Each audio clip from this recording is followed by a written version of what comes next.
Amahoro y'Imana abane namwe bakunzi ba Kodi Empire mu bimwese mudukurikirana muri ahagiye hatandukanye.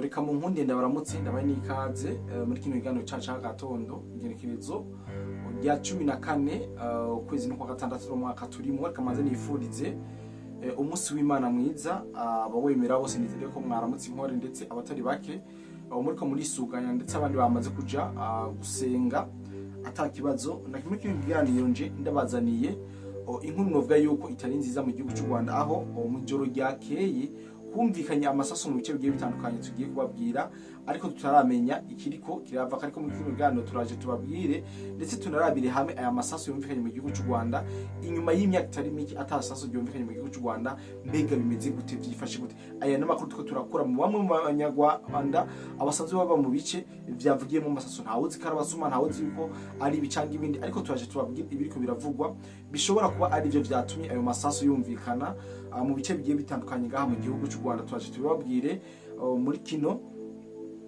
kiganiro. Si ivyo gusa, muri kino kiganiro turaza kubabwira ikijanye n'abasirikare bagera ku 22 ba MDP twigwaneho bafashwe na FARDC n'ingabo z'ubundi na Wazalendo ku mirongo y'urugamba. Ivyo turaje tubabwire muri kino kiganiro. Dufite yandi makuru yuko mu migwano yabaye ku munsi weje urangiye hashoboye gufatwa abasikare batareke gucu Rwanda ndetse hagafatwa n'inkoho zabo z'abasineyipa bageze ku rugero rwaho inyeshamba z'u Rwanda zimaze gukubitwa neza abasineyipa bazita bakiyambarira civil. Ivyo turaje tubabwire ukungene ibintu bimeze. Turababwira uburyo inyeshamba z'igucu Rwanda MDP tugana na Ritabara baraye bakubiswa amabombe akomeye cyane mu bice bigiye bitandukanye zo kubabwira vyabereyemo imigwano. Ivyo twamaze kuba tubitegura iri ku meza mu biganiro tugiye kubashikiriza. Ikibagiwe nuko abatari bake bo baciye bahaziguzima canke baciye bahapfira nkuko amakuru yabandanije adushikikaze. Ni karibu bose dukurikirana mikinga shobora kumanza ukora subscribe hama tubandanye kubana mu biganiro n'abakuru ndetse tukomeza kubashikiriza. Utarakora subscribe waraciriwe cyane, bikore kugira ngo tubandanye tubana mu biganiro n'amakuru tuza tubashikiriza biciye kuri no rubuga rwa Kodi Empire nkuko mwama mubona mu nkundire. Duhere kuri no nkuru kiravuga mu gihugu cy'u Rwanda, aho mu bice bigiye bitandukanye haraye humvise amasasu atari make. Abantu benshi baribaza mu gihugu cy'u Rwanda amasasu yavuze mu ijoro ryakeye yoba yavuye kuki bimeze gute. Narababwiye yuko ndi mu bambira zo wa breaking inkuru iba yabaye, kuko iyi nkuru ndiko ndayikora mu masaha 11 z'agatondo kubera ko amakuru namaze kuba ndayamenya. Hari amakuru avuga yuko mu gihugu cy'u Rwanda mu gace abari Kanombe, abari Kaciro ndetse Kanombe, Kaciro n'ahandi ni Gaciro iri hafi ya Rugwiro n'akandi gace nibagiye. Bivuga yuko habereyemo amasaso yavuze umwanya utari muto, ikiringo kingana n'isaha nkuko amakuru yacu abandanye yivuga. Mu gihugu cy'u Rwanda nta na rimwe uzugira wumva bavuga ikintu nk'iki cyabaye ku gihugu cy'u Rwanda. Iki nta na kimwe uzigera. Akandi gacumenye ngo ntabwo ari Musanze, ni Kanombe, Kaciro, ubuce bwo hari ababugoye babugoye kabisa.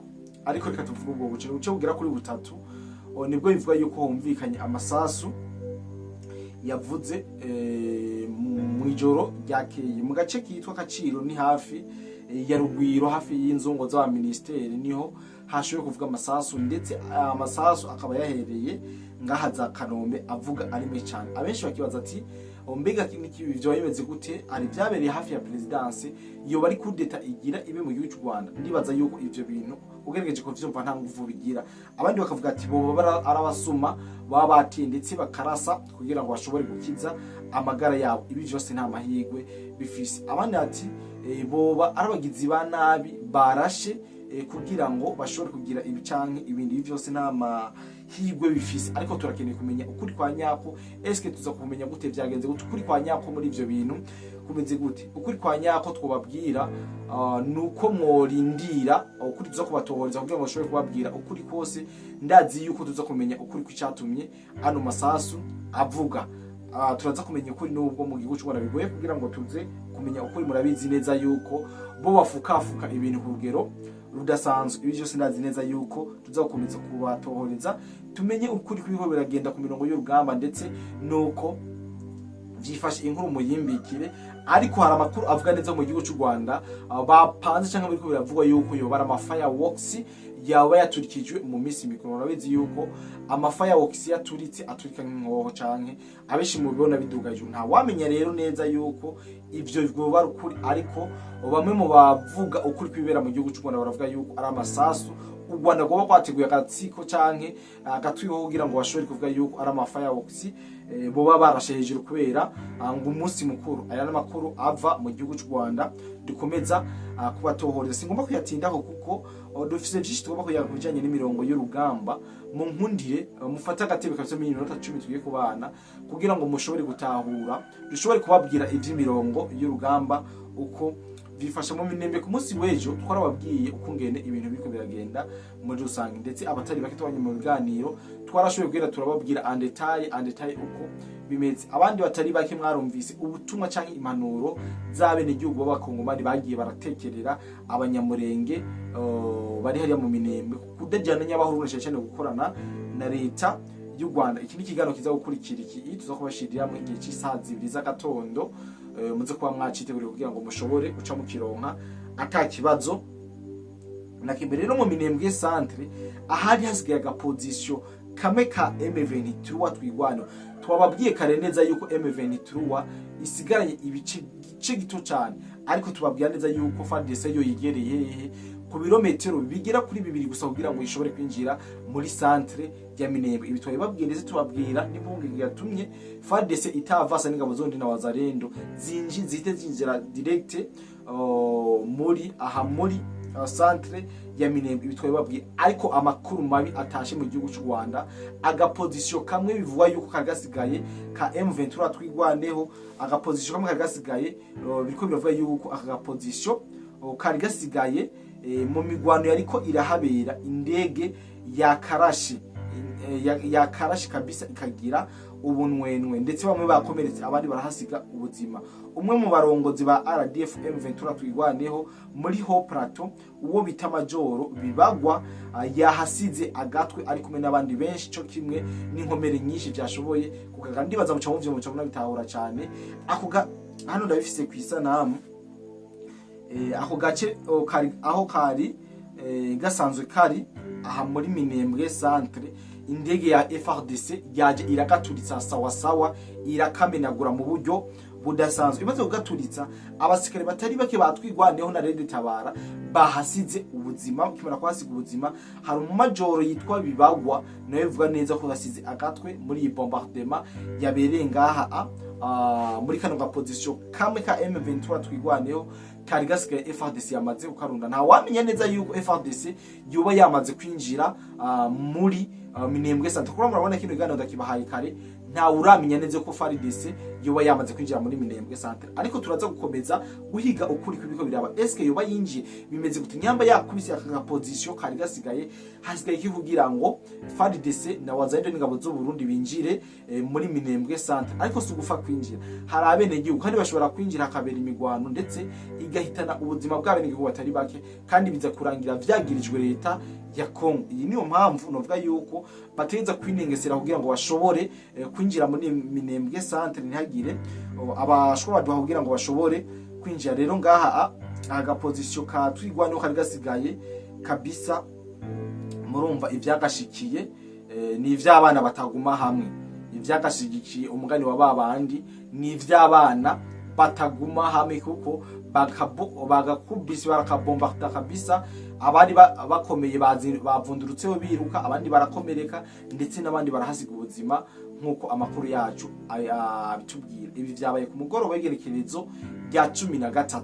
Rero aya niyo makuru novuga yuko ndabatangariza. Ariko mu Minembwe mesha vyamye mu Minembwe nagenda babwire neza yuko mu Minembwe bivanye n'ibibazo vyari bihari, inyeshamba zariko zirahura nazo hageze kurugero rwaho abamudahusha babo canka abasineyipa bata ibigwanisho byabo bariruka, ndetse magiye murabona amafoto agiye atandukanye yerekana ibikoho bidasanzwe by'abasirikare ba mudahusha vyagiye biraboneka yuko vyatawe n'izinyeshamba z'igihugu cy'u Rwanda. Bakibona kabisa umuriro wabaye mwinshi, baciye bata ivyo vyuma baja kwinyegeza mu mihana nkuko amakuru yacu abandanya.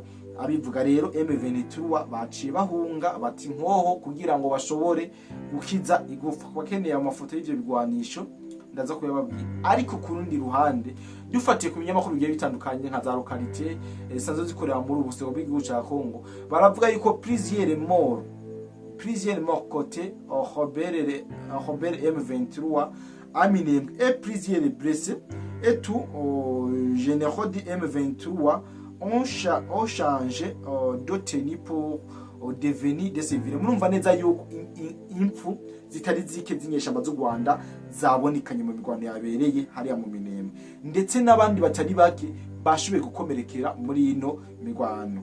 Bavuga yuko hariho n'abagenerali ba M23 canke abamwe mu ipete ryo hejuru baskere ba M23 bameye kwambara civile kugira ngo ntibashobore gukubitwa na wazalendo canke bashobore gukubitwa hatabari abahisemwo kwigira abasivile. Ibaze kuburi major canke uri koloneli ugahitamo kwigira umusivile, bari ibintu bibabaje cyane, noneho bari ibintu binamaramaje cyane. C'est grave kabisa, c'est grave. So ibindi ani makuru babwira ngo ha muri membe no kugisigara kigwanira mu kirere, igisirikare kigwanira mu kirere cha FARDC cha bombarize ibirindiro vya M23 igihugu canke vy'u Rwanda n'abafatanye kuba bayo mu Minembwe. Aho nayemeje kubabwira yuko uyu majoro Bibagwa watwigwaneho yari ajejwe ibikorwa ku ruhande rwa Minembwe yishwe muri iyo migwano hamwe n'abandi basirikare batari bake. Iyindi migwi y'abasirikare b'u Rwanda M23 bari binyegeje munsi y'umusozi witwa Kitavi. Zino nyeshamba z'u Rwanda zimaze kumva umuriro udasanzwe canke amazi atakiri yayandi, baciye baja kwinyegeza munsi y'umusozi bita Kitavi kugira ngo bagume aha ubitwa Irundu. Hagati nabo nyene baturiwe n'ibisasu bya Sukhoi SE-25 yaciye igaragara ku mirongo y'urugamba. Ibi ni vyabaye mu masaha y'umugoroba. Nagarana babwire mu gihe axe ya Minembwe centre ihagaze ko ingabo zo kwivuna umwasi z'u Burundi FDNB, axe ya Minembwe centre hahagaze inzego zo kwivuna abasi za FDNB, ingabo z'u Burundi. Nuko nkuko amakuru abivuga, n'amakuru atari mwibwe yuko mu kiganiro bashikirije kare nababwiye neza yuko hariho abasirikare bigera ku 380 b'igihugu cy'u Rwanda abinjiye mu butaka bwa Congo, ndetse twababwiye yuko aba bose bagomba kuja mu Minembwe. Aya makuru twayamenye, bagomba kuja ku renforcer ku mirongo y'urugamba neza na neza muri centre ya Minembwe.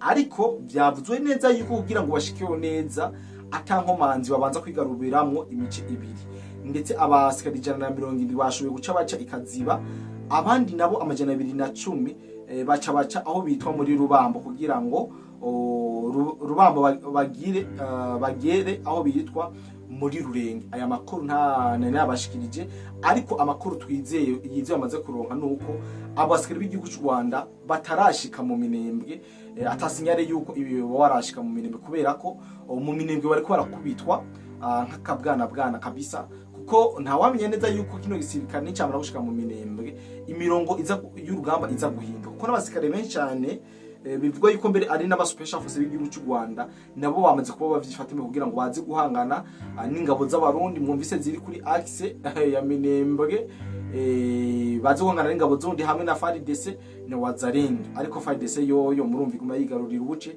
ndetse ikaduza n'indege ikabombarda ubu position cyangwa uburindiro vy'izinyeshamba z'igihugu cy'u Rwanda nkuko muvyumvise muri kino kiganiro cacu. Ndibaza mwahise munabitahura gatanu kuri gatanu. Reka turindire, nta wamenya, ntabwo twosobene ibahasha ikete mwibahasha kumbure wosanga ari guvu nyinshi bazanye, ariko amakuru yizewe bivanye n'ingene amakuru FARDC yamaze kwimenya amakuru, ingabo z'undi zamaze kuba zimenya amakuru, ndetse no wazalendo bano basikere b'u Rwanda binjijwe ngaha muri Kongo barashobora gutaha mu makarato.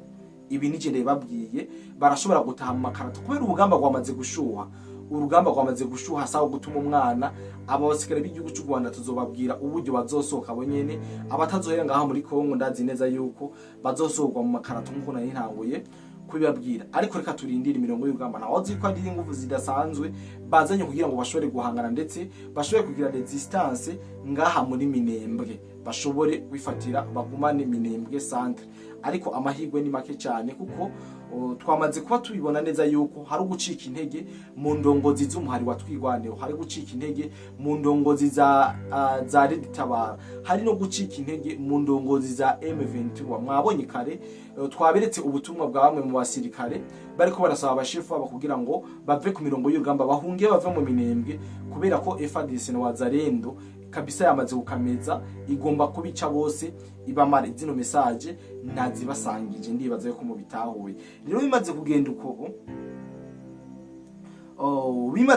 uko no babwira neza yuko imirongo y'urugamba, mes chers amis, imirongo y'urugamba reka turindire, nta wamenya ntishobora kubabwira ati hagira bibi, hagira habibi, ariko hagira hasigare vuta ni kuvuti, hagira hasigare nde vuta ni kuvute kabisa ku mpande zose bamaze kuba bapanura. Ubu rero muri Sud Kivu intambara ziramera nk'izimka zahora rubaya cyane, ariko ubu byagarukize ngaha mu Minembwe, kandi tuba tuzi neza yuko hari bidasanzwe biterwa kuba. Reka turabe banoskere b'igihugu cyonda barungitswe yuko hari ico baza gufasha bene wabo, mugaba bagasamara barakugwa muri Minembwe centre, kandi niyo destination Minembwe centre. Rero reka dukomeze kubatohoreza aha bene igihugu batari bakebo bo kwishimira umuzo wa FARDC ngo bagenda barabivuga canke mugenda murabibona mu bundi buce FARDC igenda yigarurira, murabona yuko umunezero mu bene igihugu ubu hari kandi ukwiye cyane. Birero nivyerekana neza yuko baba bishimiye umuzo wa FARDC na Wazalendo n'ingabo zo Burundi hariya mu misozi miremire ya territoire ya Fizi. Nagenda babwire yuko ibintu bigikomeza, biracakomeye kumbure, tubaza gukomeza tutohoze twumve ukungene iyo biriko biraja, ariko ndazi neza yuko zokomeza kubatahuza ukebuke atakibazo na kimwe. Kanye twiri ngaha muri Kivu y'Epfo, abagwanyi bagera kuri 22 batwigwaneho M23 Red Tabara bafashwe bashikirizwa FARDC mu misozi ya Minembwe. Igisirikare ca Republika Iharanira Demokarasi igisirikare cha Republika Iharanira Demokarasi canke intwaro rusangi ya Congo FARDC cyamenyesheje ko cyafashe abagwanyi 5 hamwe n'abandi 17 bo mu mugwi w'igisirikare cha Congo FARDC canke igisirikare cha Republika Iharanira intwaro rusangi ya Congo FARDC cyamenyesheje ko cyafashe abagwanyi 5 abona bayitana canke abacancuru hamwe n'abandi 17 bo mu migwi yitwa jibigwanisho, harimo Twigwaneho M23 Red Tabara mu bikorwa vyabereye mu turere twa Mikenke, Kakenke ndetse na Mosinayi mu misozi ya Minembwe muri Kivu y'Epfo, nkuko bivugwa n'umuvugizi w'ibikorwa vya Skora ya kabiri muri Kivu y'Epfo. Abo bagwanyi bashikirijwe ubuyobozi bwa gisirikare imbere yuko bajanwa mu gwa 13 witwa Rapid Reaction Brigade Kavugwa. Igisirikare kivuga ko bamwe mu bahoze ari abagwanyi bahamagariye abahoze muri abagwanyi gushira ibigwanisho hasi byabo kugira ngo bafatanye mu bikorwa byo kugarukana amahoro muri ako karere. FARDC ivuga ko ivyo bitero vyerekana ingaruka z'ibikorwa biriko bibera muri ico gihe muri ico gice c'ubuseruko bwa RDC. Aya niyo makuru novuga yuko ariko aravugwa kubijanye n'ifatwa rya sirikare bagera ku 22 harimo abacancuro 5 ndetse n'abandi 17 bo muri M23 RDF na Red Tabara nkuko mu vyose muri kino gisomwa bandungikiye. Aya niyo makuru rero novuga yuko nubashikiriza kano kanya, ndazi yuko abatari bake mutagomba abantu barambira canke mutagomba yuko tubabwira amakuru menshi kandi amena umutwe. Nizera yuko mwatawe canke mwumvise ibyo bitandukanye twagiye tuvugira muri kino kiganiro. Kare muce munkundira, ndabashimire cyane mu bese tubanye. Nizera yuko mukomeza kugira ibihe vyiza. Je Cody the Black, iyi ni BM4 plutôt ni Cody Empire. Make sure mumaze gukora subscribe hama tubandanye tubaha ibiganiro vyiza nk'ibi biryoshe. Naho ubutaha turongera mu bindi biganiro. Umunsi w'Imana mwiza. Ubuvuzi kama Good Life ikorana na Agevu mu Burundi irabahaye ikaze mwivuza indwara zitandukanye kandi zibabaje harimo amibe, estoma, umugongo, prostate, amaso, ishano, diabete n'ibindi byinshi. Dusange Centre Ville, Boulevard de Lukona, numero 5, urenganye gato ikiraro, mu Kanyosha kujya gatanu hampande y'isoko, no mu Gatumba ku ipoto ya 34 canke mutwakure kuri 67 95 46 56 canke 62 98 83 41. Hamwe na Good Life twitwararika amagara yanyu nka yacu. Woba wifuza kuja gukorera hanze y'igihugu na cane cane Dubai? Hariho benshi tumaze kwifashamo.